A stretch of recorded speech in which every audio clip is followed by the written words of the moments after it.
guys, it's good to be here again. My name is Peter, the usual facilitator of Write Your World together with Reminac TV. It's always good to have these presentations made for you guys who want you to become epic writers. This is our semi-final episode. It's been really a lot of fun, and it's not the end. We are still having plenty of fun that's gonna happen. So I introduced this in the previous episode, poetry, and we talked about its format, how it is, the idiosyncrasy that rests between poetry and other genres of literature or creative writing. And we said it takes on a format more like a song. I might have called them verses, but let's get it correct. It's stanzas. It's organized in stanzas, and stanzas are made up of lines. Okay, I made up of lines. My producer will be projecting the formats there, and we shall have them explained. Do not have to worry about this. We got you covered. Now, there's a lot to handle when you're dealing with poetry. A lot. It seems a subtle kind of genre, but it's one that can really help you express your ideas and emotions eloquently, and it really takes in a lot more than what people actually think, because if you want to be a good poet or poetess, there are things you have to consider putting in place. First of all, you have to get the tone of the poem basing on the subject matter and the subject for that very matter.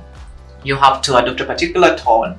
You have to also get into the idea of borrowing a speaker. We say narrator in novels, maybe drama, but then we say a speaker in the poem. This is the person, the persona, the person that you use. In ventriloquism, like puppet talks and puppet shows, it's the same thing. You are the writer, but you borrow someone to speak for you, or you get someone to speak for you, and that is the speaker. Okay, the speaking voice in the poem.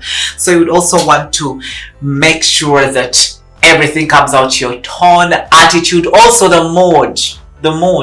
The mood should be reflected in the wording of the poem. The mood is very important. That's why for those people that are doing literature, you're always asked to analyze and comment on the mood, tone, and attitude of the poet, or sometimes in the poem. Okay, so you have to get there and dwell into that. How long can your poem be? That's all up to you. You don't want it to be too lengthy, but also you don't want it to be extremely short. But it could be short for a purpose. For example, the haikus are shorter poems, and they communicate a lot of points. We have, of course, categories. The epic. The epic is this long narrative of a hero. In most cases, we have the Wolf. We have the Iliad by Homer. Those are all epics. Then we have the dramatic poetry. We have the elegy, which is more into a mourning kind of perspective. We have the ode, a praising poem. We have the sonnet, details in there. So what do you consider when you're writing a poem? Just keep it real, keep it yourself, express your feelings. How you organize it, that is up to you. I want to read one of the poems that I've written, and I hope you are able to get the flow of it. Now, this is a theme, an African identity, which is, I don't really dwell into that, but well, I did this, and most people found it a little bit interesting. So, who am I not to have it admitted? Okay, it's called the Shunned Past.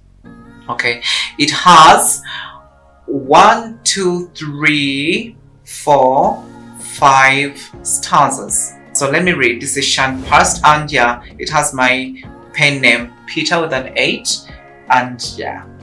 Okay, the Shunned Past.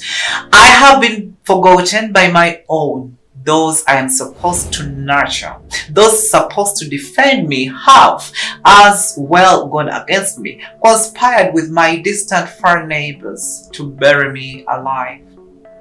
I am the history of their past, the mother and father of their habit and manner, the brother and sister to their home and country. But look, slowly but Surely they sacrifice me. My daughters, Gomesi and Chikoi, have been raped, conceived offspring so brief like my neighbor's rest of ink on paper. My girls use them to show off their amplified bellies and bums and the spongy supplements of pumped breasts. Oh yes, I am mad now. I know my working despises my own. It is a shame to mention my name, to have to behave as I taught their kin ancestors. They will then say, he is antique and ancient altogether. Mothers are female boys. Their sons cannot fit in their pantaloons. Women are men. Which man ever knelt before a fellow man? You see, my name is lost. But I am the history of their past. In the deepest dungeons of expire and festering. But I am the history of their past. They should not leave me in the past. Okay, so that is about identity, but I think you see how I am flowing. You'll see the alignment of my lines. That's how poetry should be. So if you want to write poetry, you'll notice that I have a pitch high and low. I also try to moderate my voice, basing on the word and how it exists, but also the mood is there. You could tell that I have a particular mood that I'm conveying, but also my attitude towards the subject matter. What is subject matter? Basically, what the poem is about is the subject matter, what you are handling. Okay, yes, we have a way of expressing subject matter in description and other things, etc. Now, in the concluding episode, we are going to wrap it all at poetry. Let's begin off with poetry so that we can advance into other deeper genres like short stories. So we shall open our next season with short stories. It's going to be basically writing, guys. We are going to be doing less talking and more doing and showing. Okay, always remember to keep it real with showing other than telling.